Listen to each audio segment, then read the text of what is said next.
Hello po mga kabihero, magandang umaga po.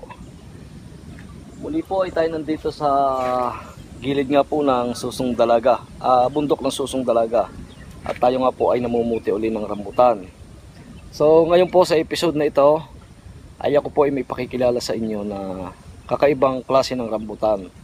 Na tayo nga po ay sanay sa nakikita natin na ang rambutan kapag hinog ay kulay red or kulay pula. So ito pong ipakikilala kong rambutan sa inyo ngayon ay yung pong kakaibang variety na kung tawagin po namin ay iyo or tanyag sa yellow variety. So ito nga pong rambutan ito, kung makita nyo po, ito po ay hinog na pero kulay dilaw po siya.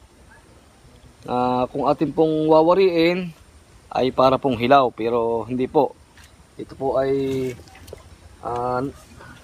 hinog na po pwede na nga pong kainin at napakasarap po ng lasa.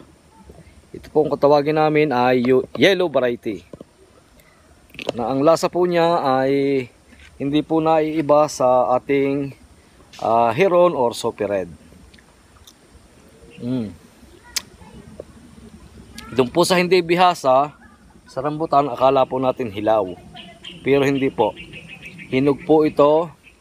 Na sa katunayan po, yung kinakain po natin sa ngayon ay talaga pong napakasarap ng lasa.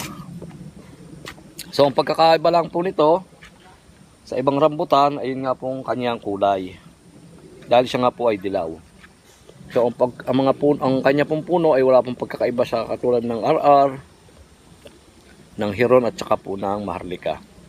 So atin pong pupuntahan yung puno ng yellow variety at ipakikita ko po sa inyo na wala pong pagkakaiba sa puno ng mga RR at saka po ng Soapy Red at Maharlika. Akala mo hilaw pero masarap. Marami pong klase ng rambutan na kung tayo nga po ay mapapasyal dito sa mga farm na katulad nga po ng taniman ng mga rambutan, ay marami po tayong ma-encounter na iba't ibang klase ng variety ng rambutan. Ito po ay makikita dito sa itong farm na ito sa gilid ng bundok ng Susong Dalaga. Yan po, makikita niyo po ang pagkakaiba ng ating rambutang yellow variety sa RR.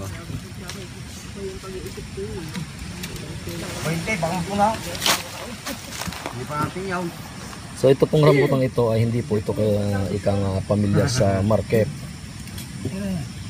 Dahil akala nga po ng ating mga consumer ng ating rambutan ay akala po nila hilaw. Kaya po ito ay medyo mahina sa bentahan. Pero kung ating pong matitikman, talaga pong walang pagkakaiba sa pangkaraniwang pinipitas nating rambutan. Puntahan po natin yung puno ng yellow variety. Pakikita ko po sa inyo kung gaano karami ang bunga niya. Mahigpit din pong bumigay ng bunga, talagang hitik din. Mahirap nga lang po dito sa rambutan ito ay hindi nga po kilala sa market. Kaya ngayon po nakikilala ko sa inyo itong rambutan ito ay talaga pong masarap din. At talaga pong nakakain. Kaya yung po mga mahihilig sa rambutan ay pagka po kayo nakakita sa market ng ganito, ito po ay masarap. Po pwede po nating bilihin. Medyo mabilis po ang hangin. Bakit kaya? May low pressure yata. Ako po nandito sa kalagitnaan ng farm at pupuntahan nga po natin yung puno ng ating yellow variety.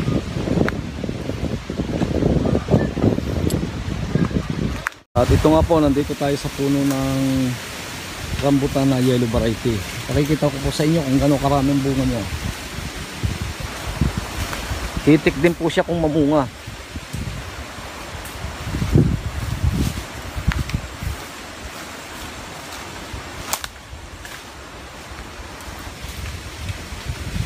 Ito ang yellow variety. Talaga pong hitik din sa bunga. Yan.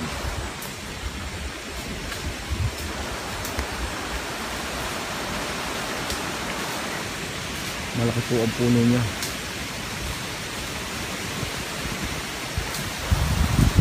So tayo nga po inanguha kanina. Ito.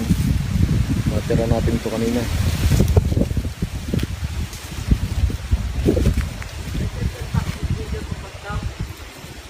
Nga po inuulit ko, ito po ay nahalintulad sa lasa ng SR or ng Maharlika.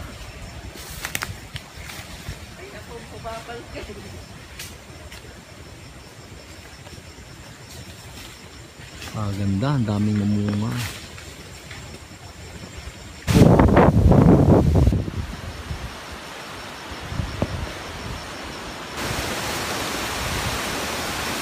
Ang dami ng bunga ng yellow variety.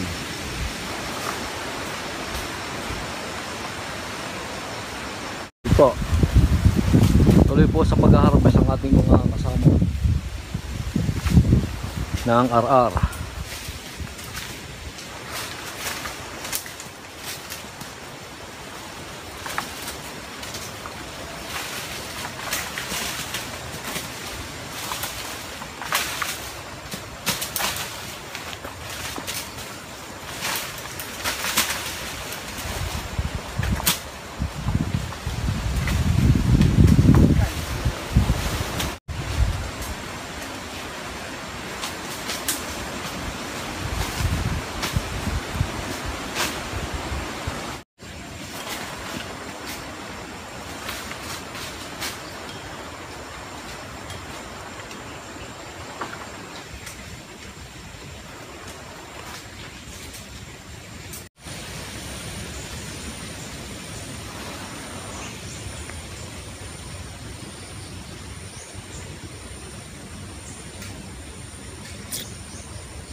So ayan po, hanggang dito na lang po ang ating video at sana nga po ay may natutunan kayo dito sa ating ginawang content ngayon. At sana po nakilala nyo yung rambutan na yellow variety na kakaiba nga po. Pangkaraniwan nga po doon sa ating pinipitas sa ngayon, yung katulad nga po ng RR, SR at saka po itong Maharlika. So yun nga po, kung sakali nga po kayo makakakita sa market ng ganitong klase ng rambutan, ito po ay masarap at talaga pong ika nga po yung nakakain na wala pong pagkakaiba sa lasa ng mga SR at saka po ng Maharlika. Kaya marami pong salamat, hanggang dito na lang po at sana po sa mga susunod nating video ay magsama-sama ulit tayo. At muli po, marami pong salamat, God bless at ingat po tayo lagi. Bye bye.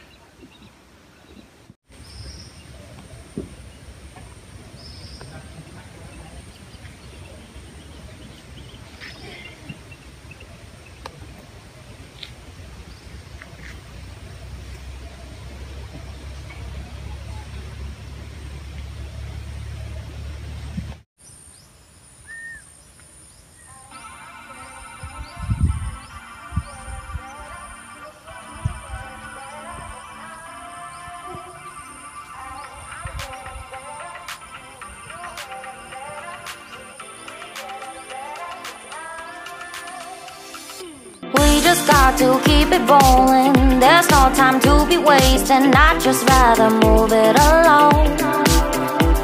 Got got both feet but in different waters. I need space more than orders. I'd just rather move it alone. I know how you're feeling, 'cause sometimes I do tight. Not tonight, you're gonna hear me. Gonna dance it off goodbye.